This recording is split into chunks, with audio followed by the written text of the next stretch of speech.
I am the Tofu Golem. Please enjoy the video. In this video, I will show how to change a Chrysler 300 key fob battery. First, let's make sure you have everything ready. You'll need a fresh CR 2032 battery, which is the standard for most Chrysler 300 key fobs.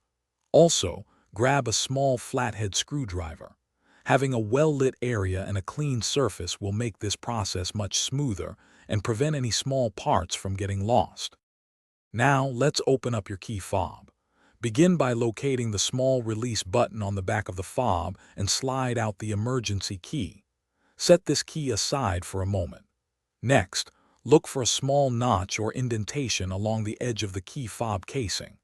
Carefully insert the tip of your flathead screwdriver into this notch. With a gentle twisting motion, like turning a key, the two halves of the fob should begin to separate. With the key fob open, you'll see the old battery nestled inside. Gently pry it out using your screwdriver, being careful not to damage the contacts. Pay close attention to how the old battery was positioned. Usually, the positive side, marked with a plus sign, faces down.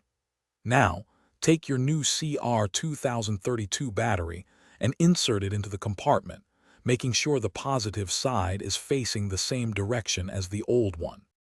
Almost done. Carefully align the two halves of your key fob casing.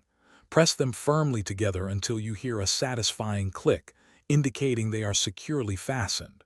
Don't forget to slide the emergency key back into its slot at the bottom of the fob. Finally, take a moment to test your newly reassembled key fob. Check if the lock, unlock, and any other buttons are functioning properly. You're all set. Thanks for watching. Consider subscribing if we helped you today.